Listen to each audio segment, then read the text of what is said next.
I'm back from my birthday vacation, and I'm gonna be honest with you guys, I have not put any thought into the intro. Normally I would spend a day or two thinking of what type of special opener I'm gonna have, what type of attention grabber am I gonna use, and I have nothing. So instead, I'm just gonna use every stereotypical YouTube intro that I've seen. What it do? What's poppin'? What's good? It's your boy, it's your man. You know what time it is. You know how we do. You know it's going down. You already know what it is. I ain't even gotta tell you what it is, because it's already been is. It's only cracking. Know what I mean? Know what I'm talking about? You know what I'm saying? You know what I'm saying? Hola! I think that covers it. Today we are doing a Cajun dirty rice because every holiday dinner deserves a rice dish, and Christmas is no exception. Now I'm keeping this pretty simple. I'm not going full Southern style with the chicken livers and stuff, but I guarantee this recipe is going to be good no matter how you do it, and feel free to add any type of meat you want because it is, after all, your dirty rice.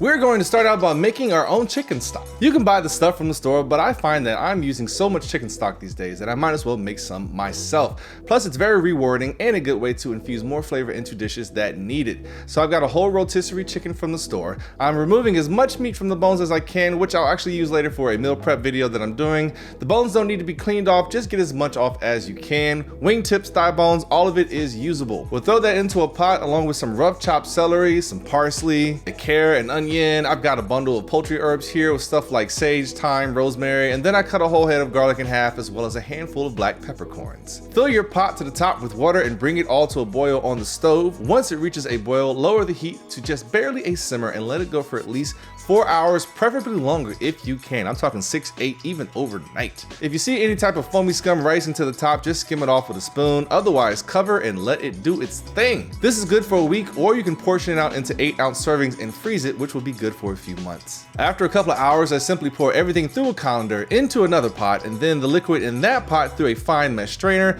spilling a bunch as I pour it and nearly burning my foot. So perhaps it's a good idea to let this cool down a little bit before straining. Anyways, that is our chicken stock. For our dirty rice, we need the holy trinity. That is 1 finely diced stalk of celery, 1 whole finely diced yellow onion, and 1 whole finely diced bell pepper. I'm using half a green and half an orange bell pepper just for color. In a Dutch oven, or honestly any large pan that can be covered, I've got a medium-high heat going with some olive oil, and I'm going to brown a pound of ground mild Italian sausages. Oh my God, that was really hard to say. And I'm actually just going to plop it in and not touch it for a few minutes because I want to get a nice crust on the outside. When we flip it over, you can see it's browned up pretty good, and we'll do the same for this other side, and then we'll begin breaking it into crumbles. Now that our sausage is browned up pretty good, we're going to add about a 1/4 cup of worshestire sauce into the bottom of our Dutch oven, and we're going to scrape up all those delicious brown bits of sausage that are at the bottom. Once our sausage is cooked through, we can add our holy trinity and cook until they begin to soften and lose some of their color.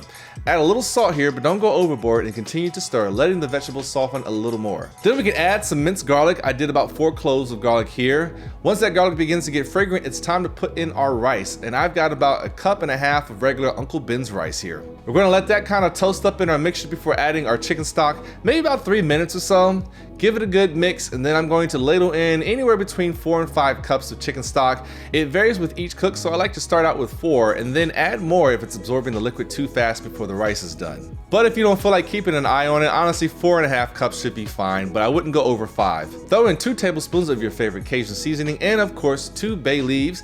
Mix it all up, lower the heat to about a medium, and then just let it cook until all the liquid is absorbed. As it's cooking, I like to just check on it and see if it needs stirring up, because sometimes that liquid can pool on the top. So just give it a little mixing up. I'm actually not going to cook these all the way through because I'm using this for a meal prep, and I'm going to be microwaving these when I heat it back up. So I just want to leave a little bit of moisture and not cook it all the way through. But that's just the way I'm doing it. Otherwise, if you're just serving it right now, just go ahead and cook it all the way through. And that's it. Serve and enjoy. Throw some Italian parsley on there for color if you'd like.